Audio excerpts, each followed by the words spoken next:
სურსათის ეროვნული სააგენტო ძაღლების ჰიპერპოპულაციის მართვის რეფორმას აფართოებს. პროგრამა, რომელიც გასულ წელს საპილოტო რეჟიმში რამდენიმე რეგიონში განხორციელდა, წელს უკვე ქვეყნის მასშტაბით ვრცელდება და მეტ მუნიციპალიტეტს მოიცავს.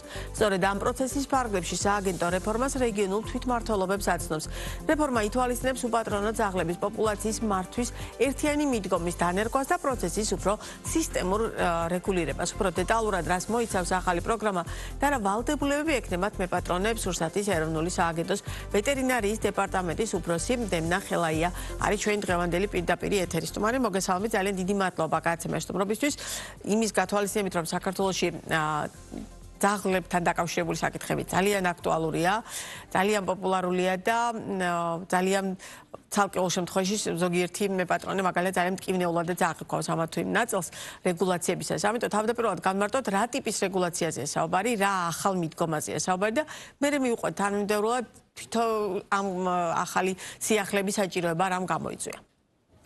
მოგესალმებით, მივესალმებით აყურებელს. მოგესალმებით შარშან პარლამენტმა მიიღო კანონი შინაური ბინადარი ცხოველის შესახებ, რომლის საფუძველზეც შარშან სურსათის ეროვნულ სააგენტომ განახორციელა საპილოტო პროგრამა, რომელიც მოიცავდა კახეთისა და იმერეთის რეგიონებს, აგრეთვე აჭარის ავტონომურ რესპუბლიკას და ბორჯომის მუნიციპალიტეტს. ამ კანონის შესაბამისად განსაზღვრული იყო, რომ 26 წლიდან უნდა შემუშავებულიყო პროგრამა სამწლიანი, რომელიც მოიცავდა ძაღლების ჰიპერპოპულაციის მართვის პროექტს 3 წლით. აღნიშნული პროგრამა მომზადებულია, იგი ცალკე არის, ესე იგი 26 წლისათვის ცალკეა და 27-28 წლისათვის ცალკეა. მისი ძირითადი მიზანი გახლავთ რა?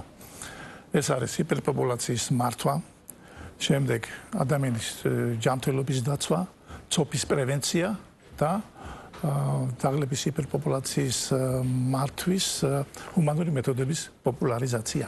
ეს ახალი რეფორმა, რომელიც და ახალი მიდგომები, რაც გაქვთ დაწყებული, ეს აი ამ პრობლემებს და ეხლა ამ ჩამონათვალს, რომელიც ახსენეთ, რამდენად პასუხობს და რამდენად რეალურად არის გარანტია იმისა, რომ დაუშვათ აი ამ ყველაფრისგან ვიქნებით რეალურად დაცული. ყველგან მთელ მსოფლიოში ძაღლების ჰიპერპოპულაციის მართვა გულისხმობს ესე იგი ძაღლების გამრავლების უნარის შეწყვეტას ან შემცირებას.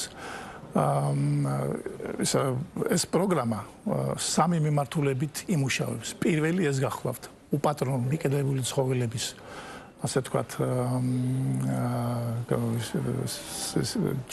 იდენტიფიკაცია, მათი კასტრაცია, სტერილიზაცია, ცოფის საწინააღმდეგო ვაქცინაცია, შემდეგ ჭირზე, ძაღლის ხოცივჭავეთა ჭირზე და ლეიშმანიოზე სტრაფიტესტით გამოკვლევა და სხვა ვეტერინარული ღონისძიებებს. ეს ჩატარდება თავშესაფრებში. მიმდინარე წელს ამ ღონისძიებების ჩატარება განსაზღვრულია სამ თავშესაფარში, ეს გახლავთ შიდა ქართლის, კახეთისა და იმერეთის მუნიციპალური თავშესაფრები და აგრეთვე თბილისში. ეს იმ შემთხვევაში თუ ის ძაღლი არის ამ თავშესაფარში, მაგრამ თუ არ არის ამ შემთხვევაში როგორ ხდება? არა, ეს ძაღლები თავშესაფარში გადაყავთ. კი ბატონო, აი ამის დასწრება. მერე უტარდებათ ეს ღონისძიებები. ხოლო რაც შეეხება პატრონიან ძაღლებს. კი ბატონო. აქ ორი მიმართულებით მივდივართ. ერთი პატრონიანი ძაღლების რეგისტრაცია, იდენტიფიკაცია და ცოფის საწინააღმდეგო ვაქცინაცია. სურსათის ეროვნული სააგენტო ყოველწლიურად სახელმწიფო კონტროლის პროგრამის ფარგლებში ახორციელებს გადამდები დაავადებების საწინააღმდეგო ღონისძიებებს. მათ შორის არის ცოფის საწინააღმდეგო ვაქცინაცია მთელი ქვეყნის მასშტაბით დაახლოებით 200,000-ზე მეტ ძაღლს. ჩვენ ცოფის საწინააღმდეგო ცვლით და დაახლოებით 100,000-მდე კატას. ეს ტარდება კარდაკარის პრინციპით მთელი საქართველოს მასშტაბით. ამჟამად მას დაემატება რეგისტრაცია, იდენტიფიკაცია, ანუ ჩიპირება. განკვეს ჩიპს გაუკეთებს ძაღლებს და ყველანი ისინი იქნებიან იდენტიფიცირებული, შევლენ მონაცემთა ერთიან ბაზაში. ეს ბაზა უკვე თითქმის მზადდება გარემოს დაცვის და სოფლის მეურნეობის სამინისტროს IT დეპარტამენტისა და ჩვენი თანამშრომლების მონაწილეობით და როგორ უნდა მოგაკითხოთ, ან როგორ უნდა მოგაწოდოთ ეს ინფორმაცია, ან როგორ უნდა მოხდეს აი ეს პროცესი როგორ არის? თვითონ ეს პროცესი ჩვენ თვითონ დავდივართ კარდაკარ მოსახლეობასთან და ასე ვთქვათ, ძაღლს უცრით ცოფის საწინააღმდეგო და ამავე დროს შეყვავს ჩიტი. მთელი ქვეყნის მასშტაბით დადიხართ თქვენ? დიახ, მთელი ქვეყნის მასშტაბით ვაკეთებს ამას და რამდენად რეალურად ახდენთ სრულ მოცვას დაუშვათ აი ამ მიმართულებად? თქვენ წარმოიდგინეთ, რომ საკმაოდ კარგად ვახდენთ, ამიტომ რომ წლების განმავლობაში მუშაობთ, ჩვენთვის ახალი არ არის. და ამიტომ როცა შევდივართ ეზოში მე პატრონესთან, ჩვენ მას აუცილებლად ძაღლს აუცილეთ კატასაც. ეხლა კატა ამ პროგრამაში არ შედის, მაგრამ ძაღლს აუცილეთ და იქვე ჩიპს გავუკეთებთ და შევიყვათ მას მონაცემთა ერთიონ ბაზაში. ერთ-ერთი მთავარი ნაწილი სწორედ აი ამ ნაწილში განსაკუთრებით მე იმ ძაღლებს, რომლებიცაც ყავთ პატრონი, მათგან განსხვავებით EU პატრონო ძაღლებთან მიმართებაში ძალიან ხშირია ხოლმე ამ სეგმენტში მომუშავე უფლებადამცველების კრიტიკა, რომ რამდენად სწორად პასუხობს თქვენს მიერ დაგეგმილი და სახელმწიფოს მიერ დაგეგმილი პროგრამები ამ თვითონ ცხოველთა უფლებების დაცვის ნაწილს. ეს ამაზე რა პასუხი გაქვთ დაუშვათ? ცხოველთა მთელ მსოფლიოში ეს ასე ხდება. ქუჩაში მყოფი ძაღლი იმისათვის რომ გავიგოთ მას პატრონი ვინ აყავს, ის აუცილებლად გამოიჭირება გადადის თავშესაფარში და იქ პოულობენ მე პატრონებს, რომელსაც მე უკან უბრუნებენ ამ ძაღლს. თუ რა თქმა უნდა ის რეგისტრირებულია. ჩვენ ამ პროგრამის მესამე მიმართულება ის გახლავთ, რომ ვეხმარებით სოფლად მცხოვრებს მე პატრონებს, რომ გააკეთონ თავიანთი ძაღლების, ასე ვთქვათ, რეგისტრაცია, იდენტიფიკაცია და ამავე დროს ძუ ძაღლების სტერილიზაცია, რაც არ მოხდეს ძაღლების ასე ვთქვათ, გამრავლება იმ მასშტაბით, რომ ვერ მოხდეს მისი მართვა.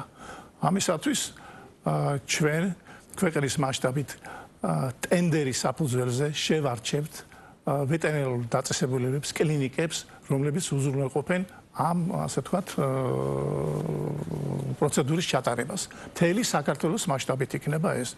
მხოლოდ სოფლად მცხოვრები ასე ვთქვათ მოსახლეობისათვის, იმიტომ რომ დიდ ქალაქებში ასე ვთქვათ თვით კი ბატონო, პროცესი რომ დიდან დაიწყება და დაუშვათ კონკრეტულ შედეგებს რა სახით ველოდებით, ან როგორ მივხვდებით, რამდენად გაზომვადი იქნება ეს შედეგი? პროცესები უახლოეს დღეებში დაიწყება. აი ჩვენ უკვე სატენდერო წინადადებები მომზადებული ვართ, ტენდერი გამოცხადებულია და ამას ჩვენ ასე უცებ, რა თქმა უნდა,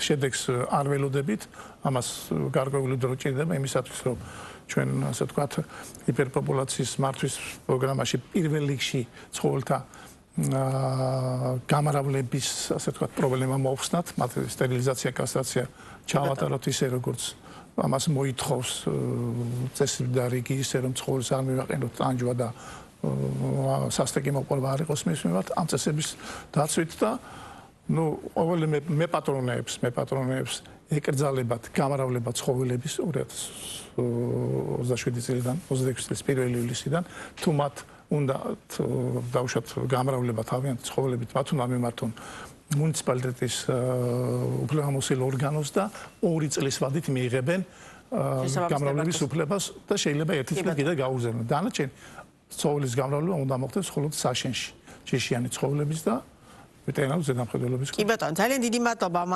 ინფორმაციისთვის, იმიტომ რომ დარწმუნებული ვარ, ეს ინფორმაცია ძალიან გამოადგებათ ამ მიმართულებით დაინტერესებულ ადამიანებს. სურსათის ეროვნული სააგენტოს ვეტერინარიის დეპარტამენტის უფროსი დემნა ხელაია იყო ბიზნეს პარტნიორის პირდაპირ ეთერის სტუმარი.